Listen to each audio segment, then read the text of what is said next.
프랑스 번역가들 사이에서 한국어 번역이 가장 어려운 언어라고 어려움을 토로하고 있는데요. 과연 이들은 한국어를 왜 이렇게 어려워하는지 오늘의 사연 들어보겠습니다. 안녕하세요. 저는 파리 근교의 작은 서점 주인의 딸로 태어나 현재 서울의 출판사에서 프랑스어 번역가로 일하고 있는 클레르입니다. 어릴 적 아버지의 서점은 제게 세상의 모든 이야기가 모여있는 특별한 공간이었습니다. 책장 사이를 거닐며 세계 각국의 이야기를 접했고 그 속에서 번역이라는 신비로운 작업을 처음 발견했죠. 특히 14살 때 읽었던 일본 소설은 제 인생의 방향을 바꿔놓았어요. 동양의 섬세한 감성이 프랑스어로 완벽히 옮겨진 그 책을 읽으며 문화의 벽을 허무는 번역의 힘을 처음 느꼈습니다. 대학에서 동아시아 문학을 공부하면서 우연히 접한 한국 문학은 제 영혼을 흔들어 놓았어요. 특히 한강의 소년이 온다를 읽고 나서 깊은 충격에 빠졌습니다. 한국의 현대사가 고스란히 담긴 그 작품은 단순한 역사적 기록이 아닌 인간 영혼의 울림이었죠. 밤새 책을 붙잡고 읽으며 울었던 그날, 저는 이 작품을 반드시 프랑스어로 옮겨야겠다고 다짐했습니다. 처음에는 독학으로 한국어를 배우기 시작했어요. 파리의 작은 한국어 학원을 다니며 기초를 다졌고 점차 한국 드라마와 영화를 자막 없이 볼 수 있을 정도가 되었습니다.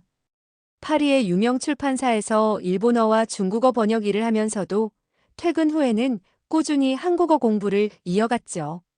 그러던 중 우연한 기회로 한국문학번역원의 레지던스 프로그램에 참여하게 되었습니다. 3개월간의 서울 생활은 제 인생을 완전히 바꿔놓았어요.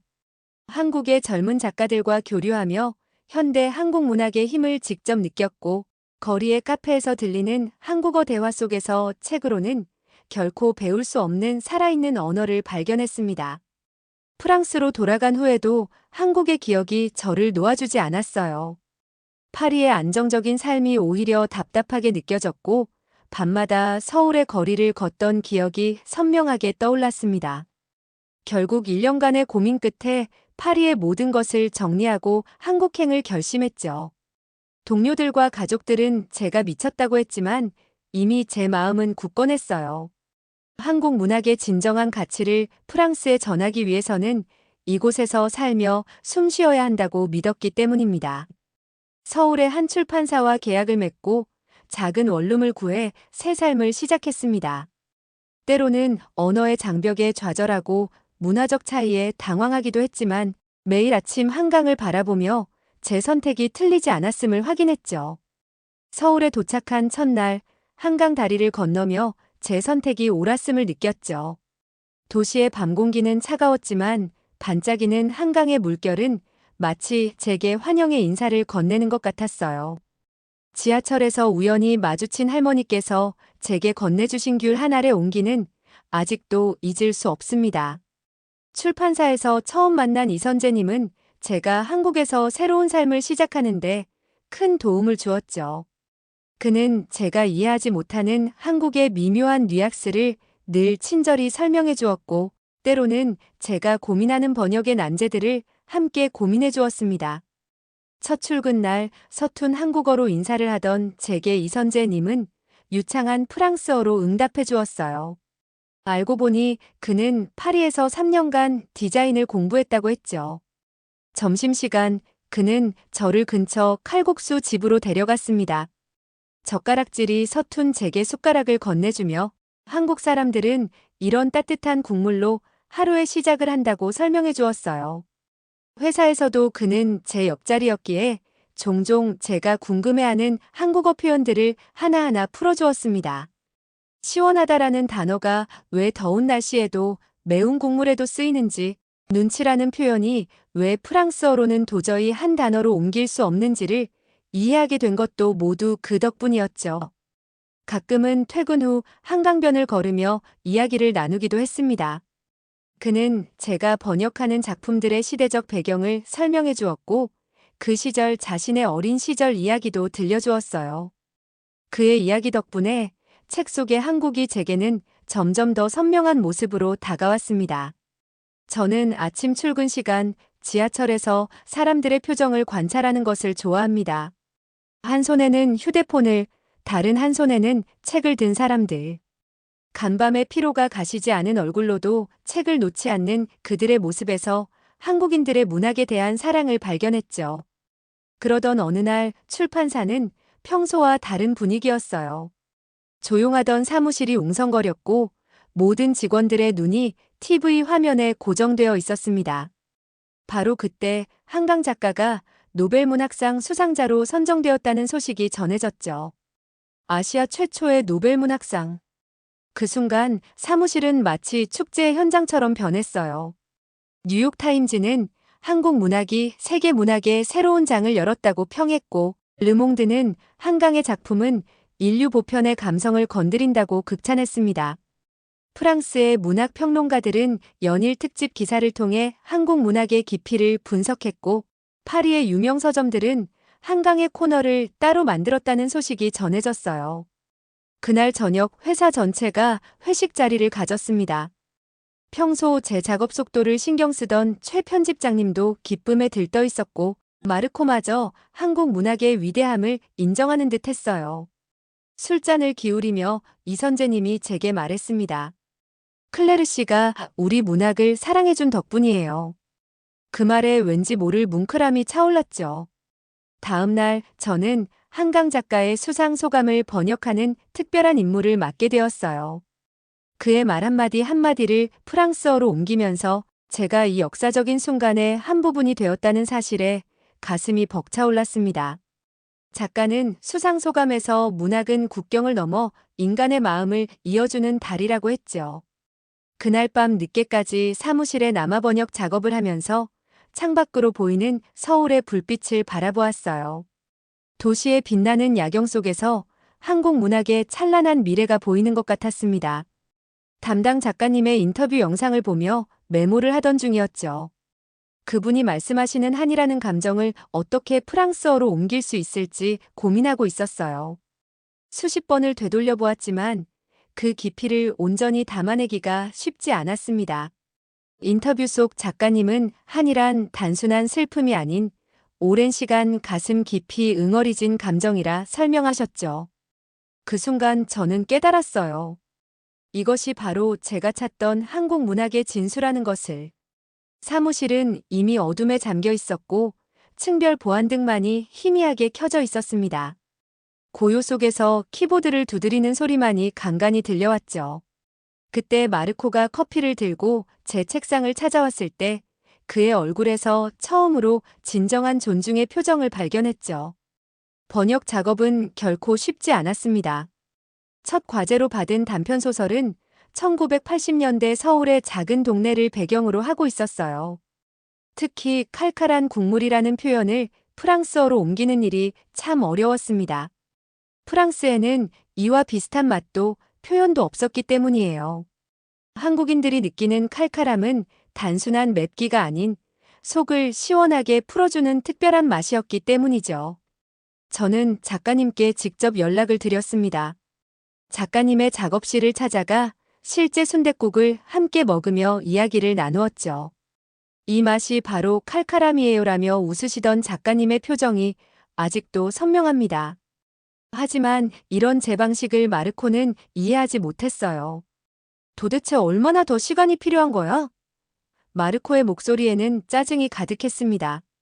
한 단어 때문에 이렇게 시간을 낭비할 순 없어. 우리는 일정이 있다고. 회의실에서 그의 날카로운 지적이 이어졌지만 저는 제 방식을 고수했어요. 결국 영혼을 깨우는 맛이라는 표현을 선택했습니다. 직역은 아니었지만 한국인들이 순댓국에서 느끼는 특별한 감정을 가장 잘 전달할 수 있는 표현이라고 생각했어요. 최 편집장님은 한참을 고민하시더니 조심스럽게 수긍해 주셨습니다. 그날 밤 퇴근길에 우연히 마주친 윤지수님이 제게 말했어요. 클레르 씨, 저는 클레르 씨의 꼼꼼함이 좋아요. 우리의 이야기를 그렇게 소중히 여겨주시니까. 윤지수님의 말에 지난 번역 작업이 떠올랐습니다. 할머니의 된장찌개 레시피가 등장하는 장면에서 저는 한국의 된장 향이 프랑스 독자들에게도 전해지길 바라며 꼼꼼히 설명을 달았죠. 마르코는 그저 전통 수프라고 표현하자고 했지만 된장이 발효되며 생기는 깊은 맛을 프랑스의 치즈 숙성 과정에 빗대어 설명하는 각주를 넣었어요. 최 편집장님도 처음에는 망설이셨지만 결국 제 의견을 존중해 주셨습니다. 그 말에 제 눈시울이 붉어졌습니다.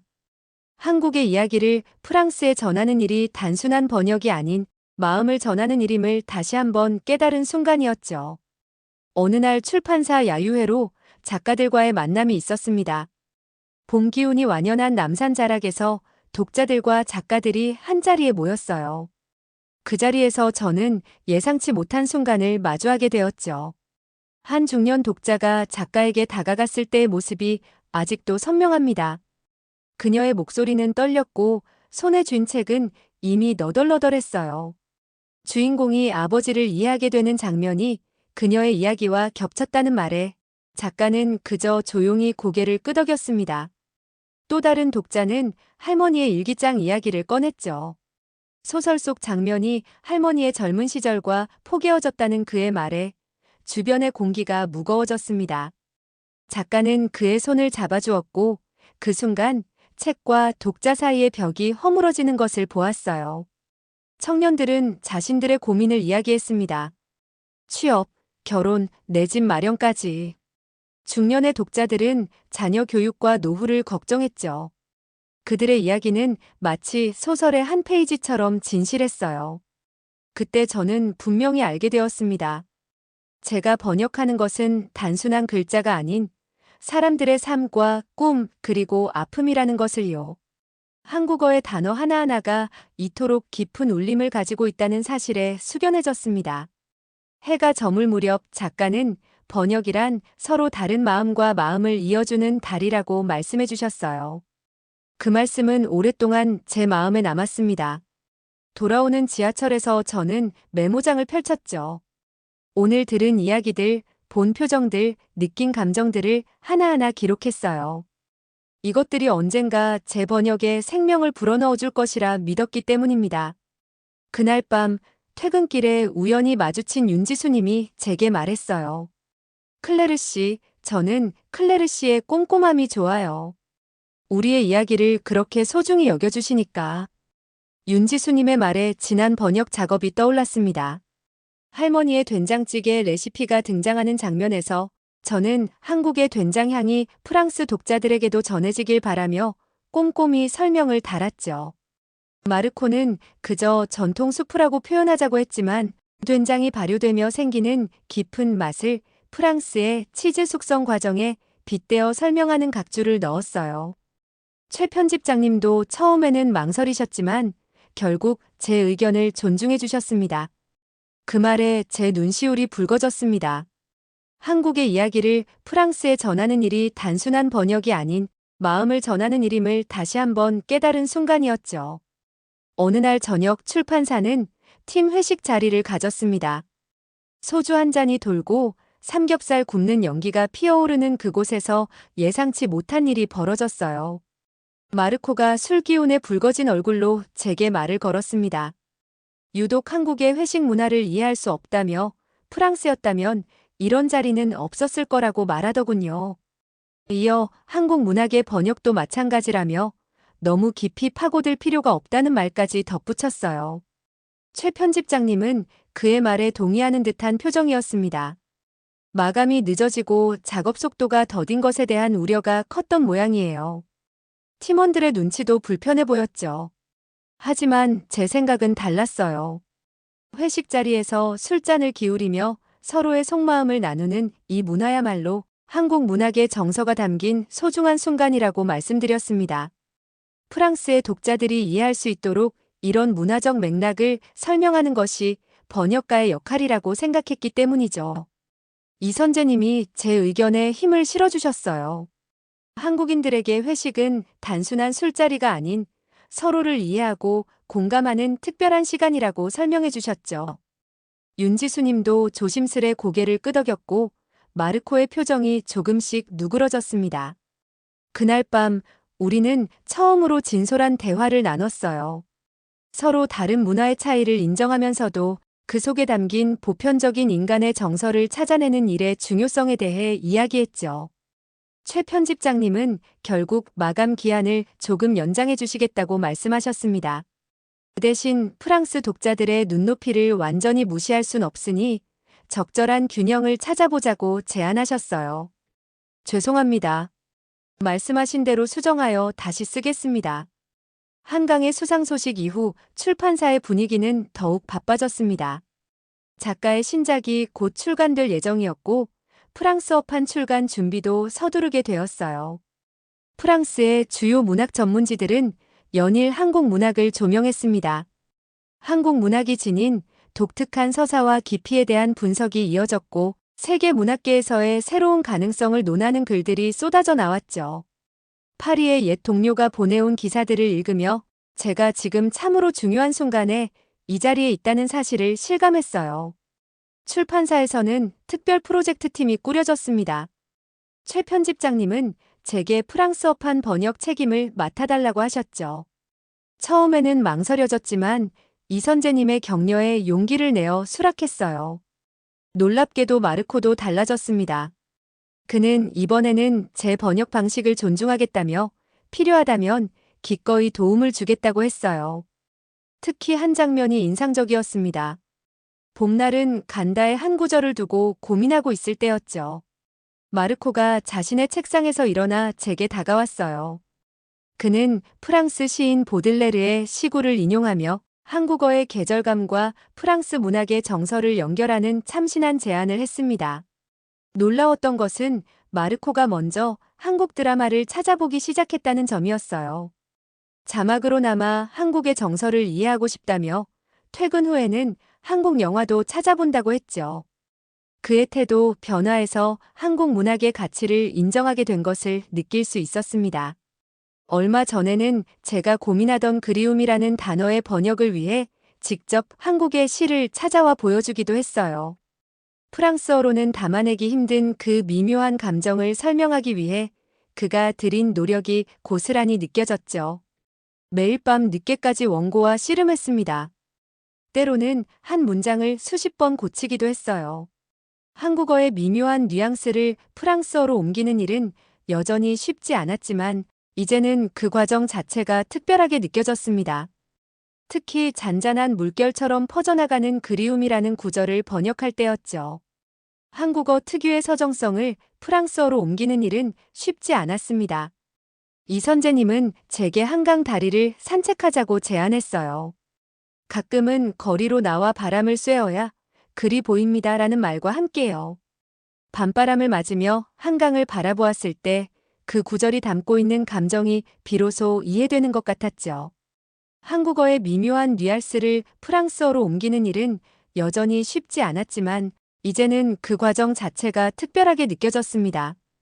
번역팀의 분위기가 좋아졌다고 해서 모든 것이 순탄했던 것은 아닙니다. 오히려 더 큰 시련이 기다리고 있었죠. 새로 맡은 작품의 마감 기한이 다가올수록 팀원들의 불안감은 커져갔어요. 특히 윤지수님의 표정이 어두워 보였습니다. 마케팅팀에서는 이미 출간 일정을 공지했고 프랑스 현지 서점들과의 약속도 잡혀있는 상태였죠. 최 편집장님은 매일 진도를 체크하셨습니다. 클레르 씨, 이대로 가다가는 일정을 맞출 수 없을 것 같은데요. 그날 아침 회의에서 편집장님의 목소리는 평소보다 단단했어요. 마르코는 제 곁에서 조용히 한숨을 내쉬었고 다른 팀원들의 시선도 차갑게 느껴졌습니다. 특히 힘들었던 건 한국의 정서를 살리려 했던 제 노력이 오히려 발목을 잡는다는 평가였어요. 한 팀원은 너무 완벽하려 하지 말자며 타협을 제안했고 다른 이는 프랑스 독자들은 이해하지 못할 거예요 라고 말했죠. 이선재님조차도 때로는 적당한 선에서 타협하는 것도 필요하다고 조심스레 의견을 전했습니다. 그의 말에는 진심 어린 걱정이 담겨 있었지만 제 마음속에는 답답함만 쌓여갔어요. 퇴근 시간이 지나도 저는 자주 사무실에 남아 있었습니다. 컴퓨터 화면 속 문장들과 씨름하며 때로는 한국어 원문을 소리내어 읽어보기도 했죠.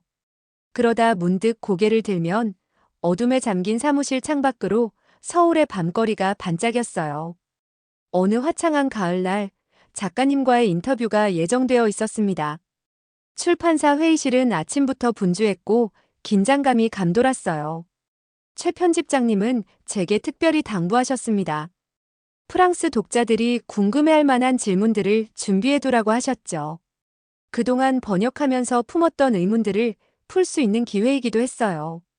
저는 작품 속 특정 구절들의 번역에 대해 조심스레 의견을 여쭈었습니다.